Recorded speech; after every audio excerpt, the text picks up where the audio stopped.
Quelle stratégie pour endiguer l'insécurité dans le Sahel burkinabé? Le ministère en charge de la question explore toutes les pistes. Les enseignants de la région sont formés sur la police de proximité. Objectif, faire d'eux des alliés dans la lutte contre le phénomène plus que jamais inquiétant. Et puis l'accession du Burkina Faso à la souveraineté nationale et internationale célébrée en musique, c'est à travers la première nuit culturelle de l'indépendance, occasion pour les organisateurs de rendre hommage aux pionniers de la musique burkinabé. Voilà pour la une de cette édition. Merci de nous suivre. Les enseignants comme alliés dans la lutte contre l'insécurité, le ministère en charge de la question explore toutes les pistes. Les enseignants de la province du Sénat sont formés sur la police de proximité, une formation qui devrait les amener à participer activement dans la lutte contre le phénomène. Yamba Anakoulma et Sédouzon. Ces enseignants de la province du Sénat sont à l'école de la police de proximité. Ces pères éducateurs, comme on les appelle, sont en contact permanent avec la population et leur apport dans la lutte contre l'insécurité au Sahel serait la bienvenue. Au Burkina Faso, dans presque tous les villages, il y a des écoles. Il y a des écoles et partout où nous partons, on peut ne pas trouver des policiers, on peut ne pas trouver des gendarmes, on peut ne pas trouver des infirmiers, on peut ne pas trouver le personnel des eaux et forêts, etc. Mais on a la possibilité de trouver au moins un enseignant. Donc nous avons jugé nécessaire d'organiser cet atelier au profit des enseignants, voilà, pour permettre que nous soyons au même niveau d'information. Durant 2 jours, ces enseignants seront donc outillés sur les accidents de la circulation routière et les violences en milieu scolaire. Ils vont évidemment s'imprégner du contenu du concept de la police de proximité. La police de proximité, c'est vraiment une police préventive. Il faut amener la population à participer à la gestion sécuritaire du pays.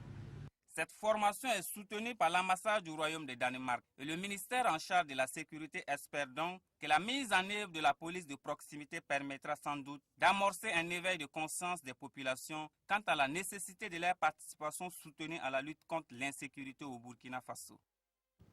À Fada, les élèves, eux, sont interpellés sur les effets pervers de l'incivisme. Entre conférences publiques et sport collectif, tous les moyens étaient bons pour faire passer le message dans les établissements de la place. C'était à l'occasion de la Semaine nationale de la citoyenneté et édition 2016. Reportage Désiré Ilboudo, Aimé Douamba et Mahamadi Ouedraogo. Des élèves des centres de formation professionnelle et ceux des lycées et collèges de Fadangourma cultivent ici l'esprit de citoyenneté et de tolérance en vue de garantir une société paisible et sociale au Burkina Faso. Pour gagner le pari, les conférenciers se sont appesantis sur les différentes formes d'actes d'incivisme et ont proposé des pistes de solutions. C'est de les amener en mission auprès de leurs camarades qui n'ont pas pu effectuer le déplacement pour les sensibiliser à leur tour, pour que chacun puisse mettre en œuvre ce qu'il a entendu et amener chacun à changer de comportement pour qu'on puisse avoir une société de paix et de cohésion sociale. Tout en appréciant cette initiative à sa juste valeur, les élèves en séance tenante pris des engagements afin de relever le défi du civisme en milieu scolaire. On nous a dit les mauvais comportements de nos plus brûleux, les lieux publics, les motos de nos professeurs, que de respecter nos professeurs, nos parents. Vraiment, c'est très intéressant. Nous allons, nous les élèves, essayer d'appliquer, de mettre en action ce qu'ils viennent de nous dire. C'est ça l'essentiel, puisque si nous apprenons, sans mettre en pratique aussi, ce n'est rien. Un cross populaire à travers lequel les participants ont arpenté les artères de la ville avant de se retrouver à la place des martyrs pour une séance aérobique ont constitué le clou des activités de cette 13e édition de la Semaine nationale de la citoyenneté à Fadangourma.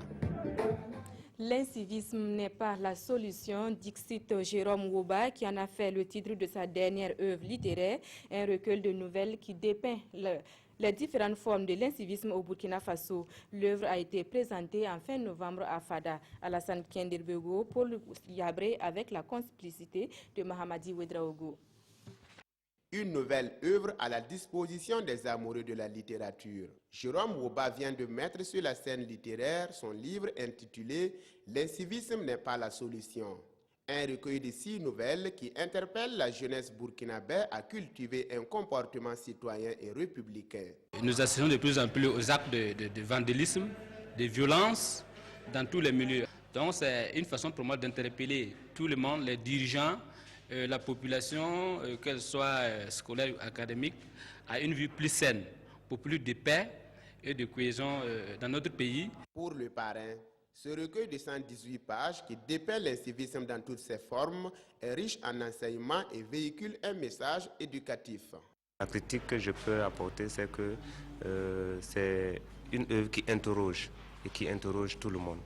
Et à ce niveau, je pense que ça pourrait intéresser les élèves, les étudiants et tous les corps de métier. L'incivisme n'est pas la solution est le deuxième bébé littéraire de l'auteur après Une vie dissolue paru en 2013 dans les éditions Jetro à Ouagadougou. Né en 1985 à Tibga dans la province du Gourma, Jérôme Wouba ambitionne par ses écrits à apporter sa contribution au développement du Burkina à travers la promotion du civisme.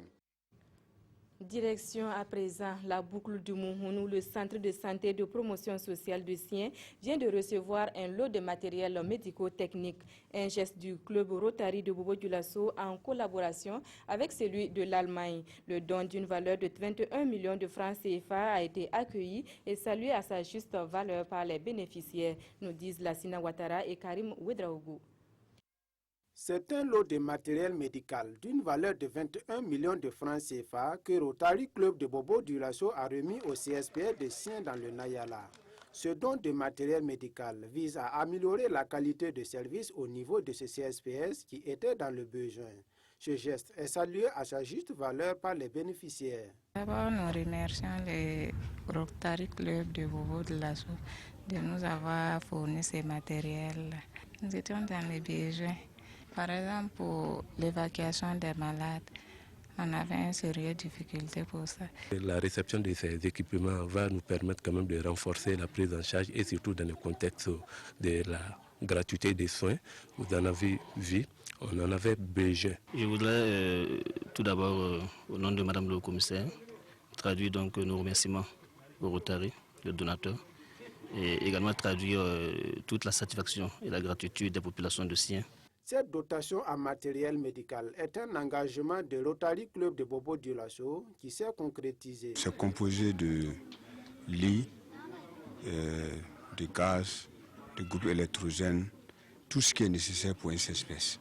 L'association pour le développement du village de Sien a exprimé les besoins quand ils ont obtenu l'autorisation et la construction du CSPS. Et c'est pour cela que le Rotary a réagi favorablement à la requête et en montant ce projet-là. Le donateur a exhorté les acteurs de santé à un bon usage de ce matériel pour une meilleure prise en charge des patients, surtout les femmes lors des accouchements et des consultations prénatales.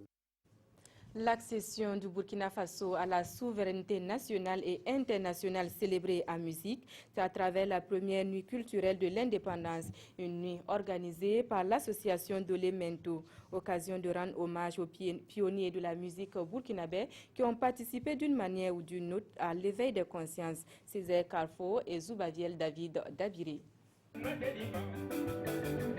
À l'occasion de cette nuit culturelle dédiée à l'indépendance, des artistes musiciens se sont succédés sur la scène du Jardin de l'Amitié. Et avec le public, ils ont chanté à la gloire du Burkina Faso qui s'apprête à fêter ses 56 ans d'indépendance. L'initiative est de l'association Dolémento qui dit vouloir insuffler un souffle nouveau à la sphère culturelle burkinabé. Nous pensons aujourd'hui que la culture joue un rôle fondamental et qu'à travers la culture, nous pouvons passer les messages.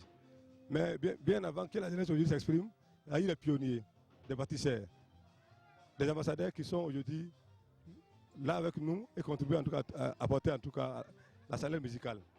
Et nous pensons qu'aujourd'hui, chaque année, en marge de la fête de l'indépendance, il faut célébrer l'indépendance culturellement chaque 1er décembre. Une initiative saluée à sa juste valeur par les mécènes de la culture burkinabé. Pour le parrain de la cérémonie, elle mérite le soutien de tous. Moi, je pense que son initiative est excellente parce qu'au moins, lui, c'est quelqu'un qui fait preuve de reconnaissance envers les bâtisseurs de notre musique actuelle. Les rideaux sont tombés sur cette première édition dans une ambiance bon enfant. Le promoteur donne rendez-vous au public en 2017 pour une autre aventure musicale.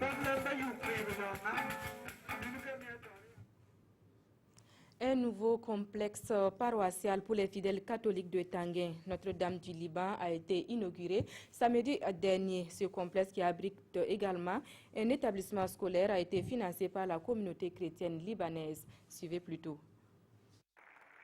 Jour mémorable pour les paroissiens et près de l'église Notre-Dame du Liban.